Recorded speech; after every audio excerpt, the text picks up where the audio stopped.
पाकिस्तानी महिला सीमा हैदर भारत में सीमा लांघ के 2 वर्ष पहले यहां पर पहुंची और सचिन मीणा के साथ उसने शादी रचाई और यह दावा है कि उसने हिंदू रीति रिवाजों को पूरी तरीके से फॉलो किया है। पहलगाम अटैक के बाद से लगातार सीमा हैदर को लेकर सवाल उठ रहे हैं। अब बात करते हैं सीमा हैदर के पाकिस्तान जाने की। दरअसल में कानूनी दांवपेच के चलते सीमा फिलहाल भारत में ही रहेंगी, लेकिन लगातार पहलगाम अटैक के बाद जहां पूरे देश भर में नाराजगी है, वहीं सीमा की चुप्पी पर लगातार सवाल खड़े हो रहे थे। हालांकि घटना से 72 घंटे बाद अब सीमा ने अपनी चुप्पी तोड़ी है और प्रधानमंत्री नरेंद्र मोदी और उत्तर प्रदेश के सीएम योगी आदित्यनाथ से अपील की है कि उन्हें भारत में रहने दिया जाए। वो पाकिस्तान की बेटी जरूर हैं, लेकिन बहू भारत की है। इस तरीके की तमाम दलीलें सीमा हैदर ने अपने सोशल मीडिया प्लेटफॉर्म पे दी हैं। उनका कहना है कि वो यहाँ पर रहना चाहती हैं, सुरक्षित महसूस करती हैं।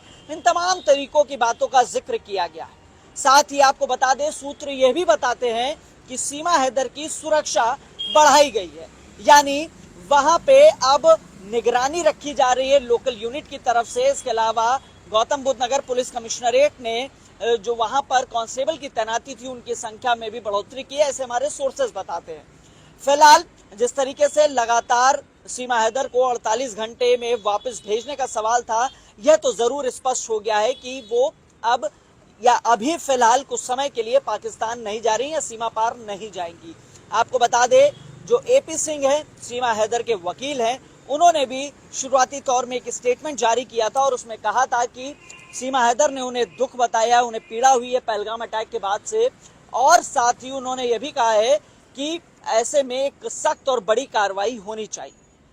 साथ ही उनका यह भी कहना है कि वह गृह मंत्रालय और साथ ही जो एजेंसीज हैं, इंटरनल एजेंसीज, उनसे लगातार टच में है, चाहे फिर एटीएस की बात हो या आईबी की बात हो, वो लगातार टच में है और जो तमाम डॉक्यूमेंट्स हैं वो भी उनको दिए जा रहे हैं और सीमा यहाँ पर रह रही है, इसके बारे में उनको तमाम जो जानकारी चाहिए वो पूरी तरीके से जांच में सहयोग भी कर रहे हैं।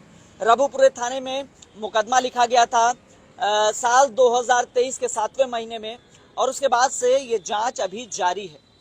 जो एजेंसीज हैं उनकी तरफ से पासपोर्ट वेरिफिकेशन और तमाम जो डॉक्यूमेंट्स उस वक्त सीमा से बरामद हुए थे, उसकी रिपोर्ट आने के बाद चार्जशीट दाखिल की जाएगी। फिर कोर्ट में इसका ट्रायल शुरू होगा।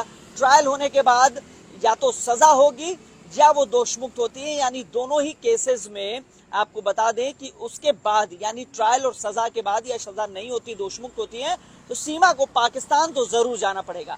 लेकिन इन सब के बीच में एपी सिंह की तरफ से यह भी जानकारी दी गई कि पूर्व में यानी शुरुआती तौर में उन्होंने मर्सी पिटीशन राष्ट्रपति के यहाँ दाखिल की है और वो जो है अभी विचाराधीन है, यानी अभी तक उसमें कोई सुनवाई नहीं हुई है। साथ ही एक ग्राउंड और है, क्योंकि सीमा ने भारत में रहने के दौरान सचिन, यानी जिससे दावा किया जा रहा है कि वो उनके पति हैं, दूसरे उनसे एक बेटी जिसका नाम भारती मीणा रखा, उसको भी जन्म दिया है। तो एक जो टेक्निकल दांवपेच हम लोग समझते हैं, उसके हिसाब से एक ग्राउंड ये भी है कि वो अपनी बच्ची के आधार पे एक प्ली कर सकती है सरकार से और फिर सरकार उसमें क्या मर्सी देती है देखना होगा। लेकिन फिलहाल अभी सीमा नहीं जा रही है, लेकिन इसी सब के बीच में सीमा ने पहलगाम को लेकर अपनी चुप्पी तोड़ी है और साथ ही अपील की है कि उन्हें भारत में रहने दिया जाए।